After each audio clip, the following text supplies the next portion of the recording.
Il Consiglio Comunale di Agrigento ha approvato il regolamento sulla cartellonistica, sulle affissioni delle insegne. Le opposizioni hanno votato contro, lei addirittura ha abbandonato l'aula per protesta. Devo dire che il piano di per sé è un piano importante per la città perché va a sanare una problematica all'interno della giungla della cartellonistica. Però, come sempre accade nel comune di Agrigento, c'è un problema di metodo e di merito. Di metodo perché il consigliere comunale, in particolare il sottoscritto, proposta per delibera, propone degli emendamenti, propone tutta una serie di modifiche e di migliorie alle relative proposte che non vengono accolte dai consiglieri di maggioranza, a prescindere rispetto a quello che è il contenuto previsto dal relativo emendamento.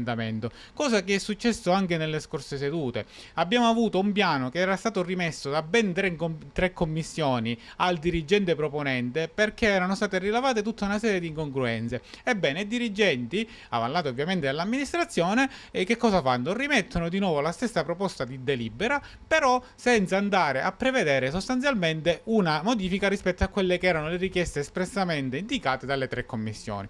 Quindi, durante il consiglio comunale ho fatto rilevare ciò, ho chiesto che venisse rimessa la proposta ai dirigenti, al proponente, in maniera tale da migliorarla. Voi avete contestato in particolare la possibilità della sanatoria prevista nel regolamento. Ma guardi, sono previsti impianti per circa 1800 metri quadrati. Di questi 1800 metri quadrati, ben 800 metri quadrati sono previsti per coloro che hanno già utilizzato il relativo impianto, però senza titolo autorizzativo. Di fatto coloro che fino ad oggi hanno agito all'interno di una mancanza di regole. Quindi tutti questi personaggi, tutti questi soggetti che hanno utilizzato i relativi impianti possono sanarlo entro 60 giorni, senza prevedere all'interno del relativo regolamento le modalità attraverso le quali questa posizione doveva essere sanata, senza prevedere quali siano le sanzioni, senza prevedere quante sanzioni devono pagare, quanti anni bisogna andare a recuperare, entro che termine devono pagare prima di andare a regolarizzare la relativa sanatoria, senza sostanzialmente nessun incasso a favore delle casse comunali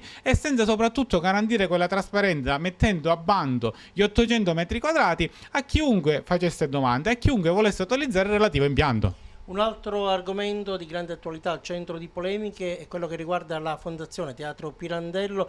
Sarebbero state rilevate delle incongruenze in commissione, è così?